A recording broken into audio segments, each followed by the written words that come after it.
terima kasih sudah klik video ini. Nama gue Hani. Ini adalah video pertama gue di London. Yeay! Dan gue pengen cerita sedikit tentang apa sih yang terjadi pada saat kita baru pertama kali nyampe ke London atau UK. Karantina nggak sih? Ribet nggak sih? Nah, ini sedikit cerita dari gue. Jadi, gue baru banget nyampe London ini tanggal 29 Desember 2021. Mestinya sih gue ke London itu 5 hari yang lalu, tanggal 24 Desember. Waktu itu gue posisinya lagi di Turki, jalan-jalan 2,5 hari. Dan planningnya, gue dari Turki itu langsung terbang ke London. Nah, gue udah punya visa UK pastinya. Gue udah beli tiket pesawat, gue udah pesan hotel. Tapi waktu itu ada satu hal yang gue belum punya, yaitu gue belum booking tes PCR. Jadi selama pandemi ini, syarat tambahan untuk orang-orang yang mau datang ke UK adalah kita harus booking tes PCR dari penyedia jasa kesehatan di UK. Pesannya sebelum kita nyampe UK. Dan abis kita pesan, itu kita ngisi locator form di website pemerintah. Jadi urutannya pesan PCR dulu, baru isi locator form. Karena nanti begitu kita udah pesan tes PCR, kita akan dapat nomor referensi, dan nomor referensinya itu nanti harus kita input pada saat isi locator form. Nah, PCR-nya itu boleh di hari pertama kita datang, atau maksimal di hari kedua kita datang. Jadi kalau googling, itu keywords-nya adalah day 2 PCR. Gue udah PCR di Jakarta sebelum terbang ke Turki, terus gue juga di Turki PCR lagi. Tapi tetap aja, begitu nyampe UK, gue harus PCR lagi juga. Nah, masalahnya waktu itu tanggal 24 Desember, sehari sebelum Christmas. Jadi pas tanggal 24 Desember itu pesen PCR-nya susah banget. Yang utama adalah karena itu lagi musim liburan, mungkin orang-orang juga lagi pada mudik gitu, dan sebagian juga udah pada libur. Jadi dapetin slot PCR itu susah. Kalaupun dapat, itu biasanya PCR yang mahal, yang harganya tuh bisa ratusan pounds atau jutaan rupiah untuk satu kali PCR doang. Cuman kelebihannya PCR yang mahal itu biasanya dia keluarnya hasilnya cepet.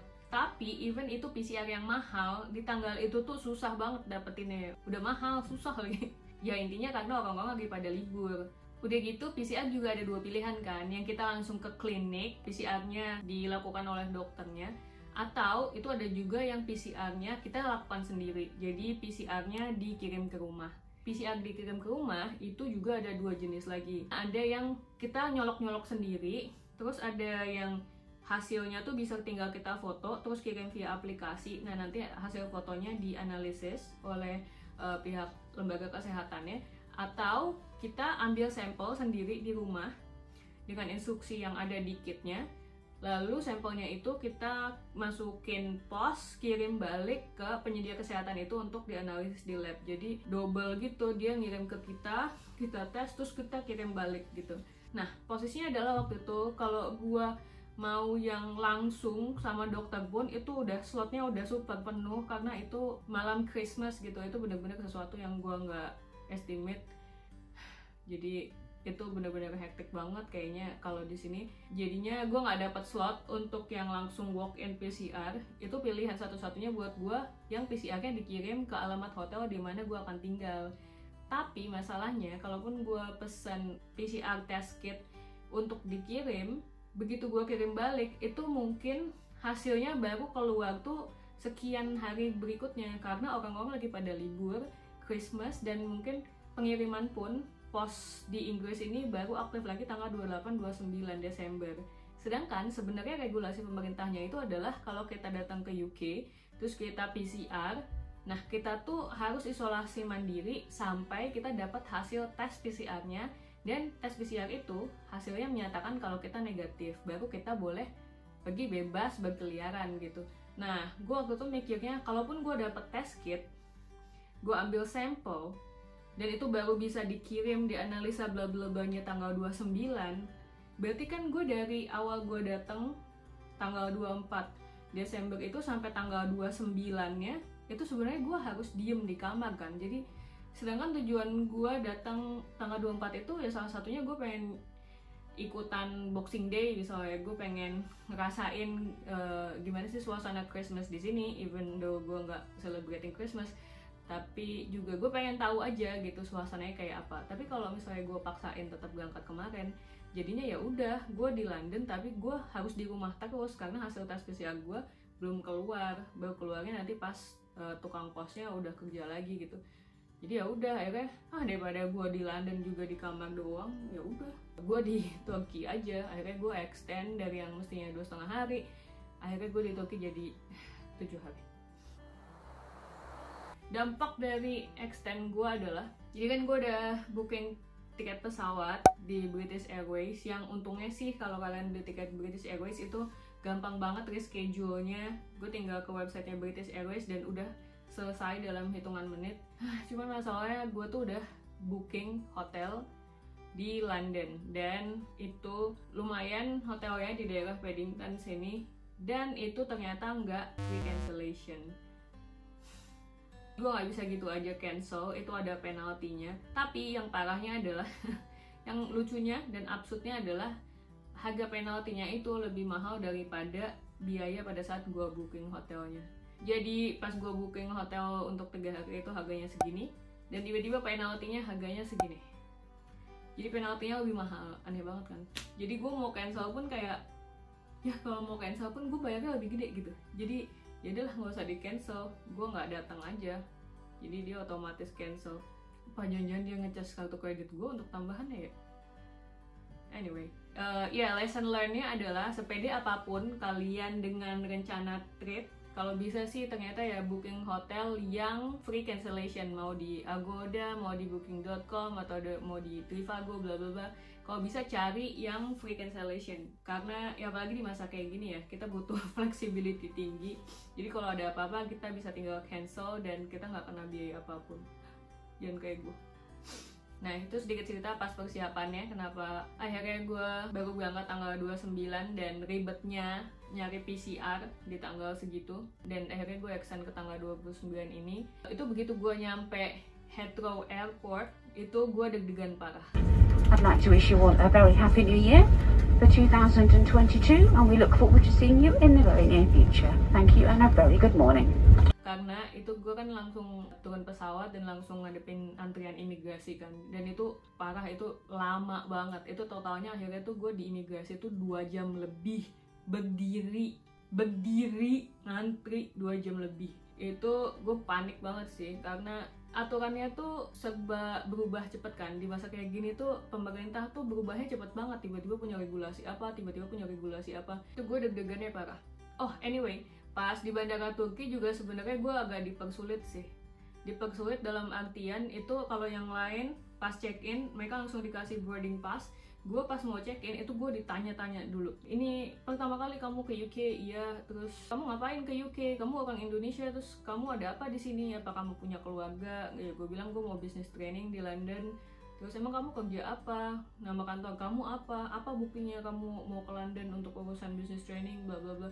Terus mereka sampai nanya-nanya macem-macem dan mereka minta buktinya semuanya, dan akhirnya gue kasih, dan akhirnya ya mereka ngizinin gue terbang dari Turki ke Inggris. Tapi ya nggak tahu sih dari pihak Turkinya itu, entah mereka se-strict itu karena gue emang baru pertama kali dan gak punya histori datang ke UK, atau memang karena pandemi kayak gini. Dan sebenarnya kita semua tahu kalau di UK ini kan kondisi COVID-nya lagi parah-parahnya gitu. Jadi ini orang kok ngapain, kok di masa kayak gini mungkin malah datang gitu. Ya nggak tahu lah. Bye bye Turki. Bye bye Turki. Tapi akhirnya gue lolos, gue dapet boarding pass, gue datang ke UK. Pas begitu gue landing itu gue deg-degan lagi, karena pas gue ngantri, lu bayangin deh, itu kan ngantri panjang banget, lamanya tuh karena selain orangnya banyak juga karena satu orang itu diprosesnya lama. Jadi yang mungkin kalau biasanya di imigrasi orang lewat terus cuman ditanya-tanya bentar, foto, dan udah langsung pas. Nah ini tuh kayak per orang tuh ditanyanya tuh lumayan lama lah hitungannya. Jadi sampai gue ngantrinya 2 jam lebih. Tapi sebenarnya padahal antriannya juga dibilang banyak juga, kayaknya kita sering ngelihat antrian lebih banyak dari itu gitu. Dan gue deg-degannya lagi adalah karena ada orang-orang yang begitu ditanya-tanya sama petugas imigrasi itu mereka nggak lolos. Jadi mereka bermasalah dan mereka tuh duduknya misah di satu area di daerah situ juga. Terus mereka dikasih surat gitu, gue lihat ada logo UK government-nya sih soalnya. Dikasih surat dan mereka megang-megangin itu, gue nggak tahu isinya apa. Tapi intinya mereka tuh nggak bisa pass imigrasinya. Dan mereka tuh langsung pada nelpon kalau gue tebak sih mungkin nelpon keluarga atau nelpon siapa gitu yang bisa bantuin. Dan gue deg-degan parah men, karena wah gimana kalau tiba-tiba gue juga nggak pas gitu, gue nggak bisa lewatin ini. Lu udah nyampe di London, depan tuh lo bisa menuju London, tapi ini tuh border yang menentukan lo bisa lewat atau enggak gitu. Nah kalau ternyata lo nggak bisa lewat, kan gue juga bingung ya, terus gue ngapain nih? Gue nggak bisa masuk, gue nggak bisa ngelewatin itu. Apakah gue harus pulang, gue harus balik ke Turki, yang mana gue juga nggak tahu bisa dapat tiket pesawat ke Turkinya gimana dan kapan, belum tentu juga ada penerbangan di hari itu. Apakah gue harus nginep dulu di border, UK border itu, ataukah gue harus ke Prancis karena habis dari Inggris gue mau ke Prancis. Jadi gue panik, itu pertama, karena gue gak yakin gue bisa pass atau enggak ngelihat orang-orang yang juga nggak pass. Yang kedua adalah ini PCR juga agak tricky, karena pas gue ngisi locator form, gue bilang gue dari Indonesia, gue transit di Turki beberapa hari, itu tiba-tiba di locator form tuh mereka bilang kalau gue harus karantina isolasi selama 10 hari. Sedangkan yang gue tahu jauh sebelum gue berangkat sampai gue mau berangkat, itu yang gue tahu adalah gue cukup isolasi itu 2 hari doang. Sampai PCR-nya hasilnya keluar, ya udah gue bilang bisa langsung pergi keluar. Tapi tiba-tiba pas di locator form dibilangnya gue harus isolasi 10 hari. Makanya gue nggak expect gue harus isolasi selama itu, tapi akhirnya dampaknya adalah gue booking hotel, yang hotel ini gue booking hotel sampai 10 hari. Karena jadi kalau ditanya kamu 10 hari pertama mau tinggal di mana, ya udah gue bisa langsung ngasih bukti kalau gue udah punya tempat tinggal fix untuk 10 hari pertama, entah itu buat isolasi atau emang buat gue hidup di awal datang ke sini. Terkait PCR itu aja, sebenarnya ada 2 kategori untuk PCR, yaitu PCR day 2 sama PCR day 2 and day 8. Dan itu tuh gue bingung gitu, siapa yang termasuk kategori kita harus PCR di hari kedua doang, siapa yang masuk kategori kita harus PCR hari kedua dan hari ke-8. Kalau dibilang PCR hari kedua, hari ke-8 hanya untuk orang-orang dari red list countries, sekarang tuh Inggris lagi nggak punya negara-negara yang masuk red list. Bahkan kemarin negara-negara Afrika Selatan yang disinyalir yang membawa virus Omicron aja sempat masuk ke red list, tiba-tiba mereka dikeluarin dari red list dan orang-orang dari negara-negara itu boleh datang ke sini gitu. Jadi itu pertama. Sedangkan gue tuh booking tes PCR hanya untuk hari kedua, jadi gue nggak punya bookingan tes PCR untuk hari ke-8. Itu yang kedua yang bikin gue panik, jadi gue bingung. Abis gitu pas gue ngantri, di antrian itu tuh ada QR code yang tulisannya adalah scan barcode ini kalau kalian mau pesen manage karantin. Jadi tempat untuk karantina akan bisa diakses lewat QR code itu. Terus gue scan QR code, terus pas gue buka, itu bener-bener administrasi yang harus dilewatin kalau kita mau karantina di tempat khusus. Nah itu jadi bikin gue bingung lagi, karena waduh gawat. Kan rencananya gue tuh mau isolasi mandiri di hotel yang udah gue booking kan. Gue nggak tahu apakah jangan-jangan regulasi pemerintahnya itu kita harus isolasi mandiri di tempat yang sudah ditentukan pemerintah saja. Kayak di pemerintah Indonesia kan, ada hotel-hotel yang memang khusus untuk isolasi mandiri atau ke Wisma Atlet gitu. Jadi nggak semua tempat bisa dijadikan tempat karantina kalau di Indonesia kan. Nah, apakah di UK juga berlaku hal yang sama? Jadi kita harus booking di hotel-hotel tertentu aja untuk isolasi. Jadi gue panik tuh, sedangkan kan gue udah booking hotel sendiri gitu, dan gue nggak tahu hotel yang gue booking itu udah termasuk dari daftar pemerintah atau belum. Deg-degan parah. Jadi pas gue ngelewatin petugas imigrasi itu, terus gue ditanya-tanya lagi, lebih panjang lagi dari dibanding yang pas gue ditanya-tanya di imigrasi Turki. Jadi si petugas Inggrisnya nanya, kamu ngapain di sini, kamu berapa lama di sini, kamu udah isi locator form belum, udah tes PCR belum, terus mana bukti kamu kerja di lembaga UK bla bla bla, dan akhirnya lolos. Itu rasanya kayak London. I'm finally breathing the London air. Karena gue beneran nggak tahu apa yang terjadi kalau gue mesti balik gitu. Sedangkan gue tuh udah nyampe London, cuman gue nggak bisa ngelewatin border tuh. Jadi pas gue ngelewatin border tuh itu the true moment lo beneran masuk UK gitu. Karena kalau lo baru landing di UK, lo belum ngelewatin border, officially lo belum masuk UK. Jadi pas lewat tuh rasanya ya udahlah, 2 jam lebih di imigrasi, ya udahlah gitu.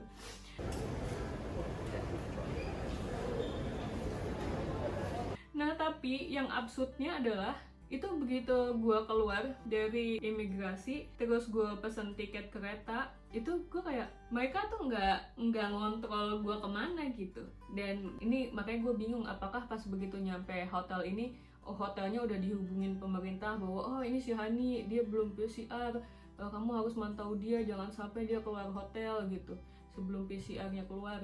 Dan ternyata enggak. Jadi orang hotelnya juga mungkin tahu nggak tahu kalau gue belum PCR. Dan kalaupun gue udah PCR hasilnya seumpama ya tiba-tiba gue positif COVID gitu, orang hotel juga bisa jadi ya udah gitu, kayak nggak ada bedanya gitu.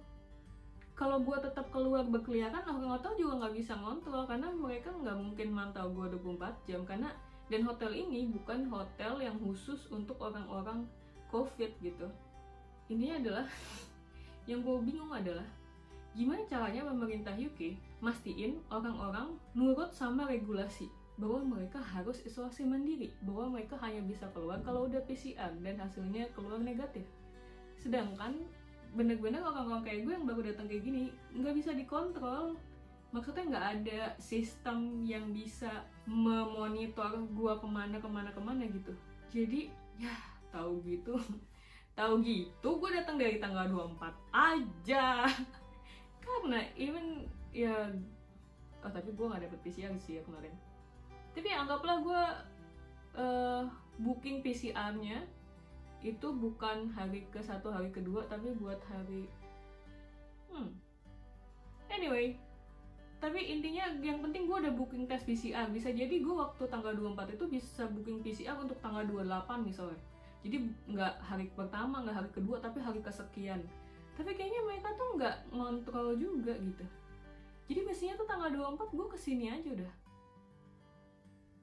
Intinya adalah gue nggak ngerti gimana regulasi mereka tuh dijalankan sebenarnya. Jadi seolah-olah kayak mereka tuh mengharapkan udah pemerintah kita udah bikin regulasi, kita yakin semua masyarakat sini akan punya kesadaran tinggi untuk mengikuti regulasi tersebut. Itu kayaknya aneh banget. Dan ini satu hal lagi yang menurut gue aneh adalah karena kan gue pesen PCR test kit itu kan yang datang dikirim ke hotel sini kan. Lu bayangin gak sih itu test kitnya dikirim ke sini, nggak ada yang ngevideoin gue juga gitu gue ngambil sampel dari hidung siapa. Kan bisa jadi ada temen gue masukin colok-colok ke hidungnya dia, lalu sampel itu dikirim via pos dan itu gue akuin sebagai itu sampel dari hidung gue, padahal itu hidung temen gue yang akhirnya hasil tes PCR-nya negatif gitu.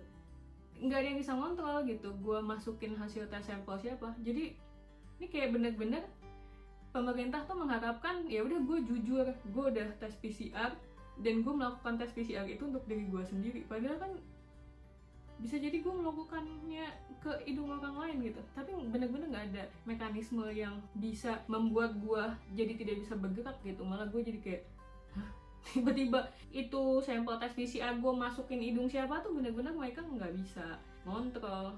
Dan mungkin itu juga ada kaitannya dengan biaya tinggi terkait upah kerja ya, karena biasanya yang PCR mahal itu adalah PCR yang kita langsung ke dokter dan dokternya yang colok-colokin hidung. Karena kan emang khasnya negara maju adalah tenaga kerjanya upahnya tinggi gitu. Jadi makanya PCR test kit dikirim ke rumah itu biasanya biayanya lebih murah. Tapi sebenarnya hasilnya bisa jadi tidak akurat dan juga bisa dipalsukan oleh siapapun.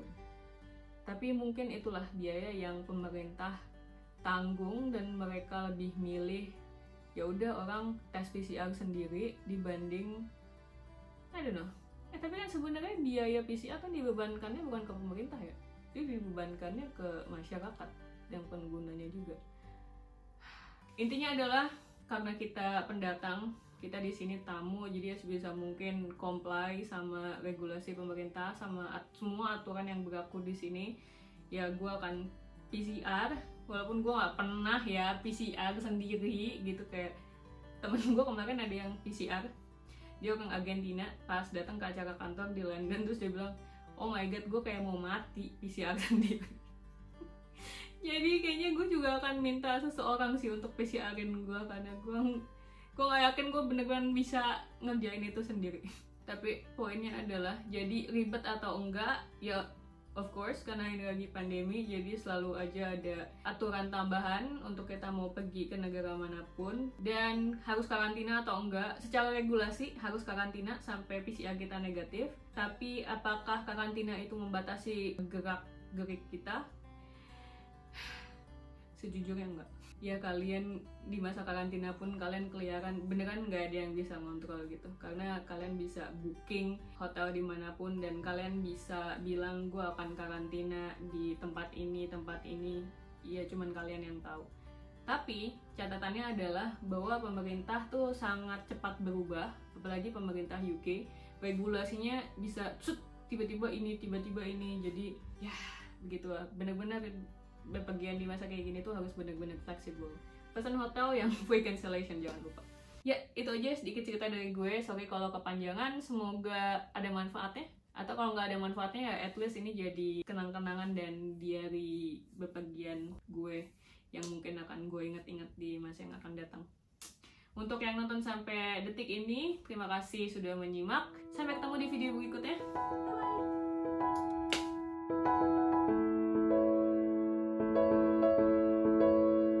Ini hari kedua dan paket PCR test gue baru aja nyampe.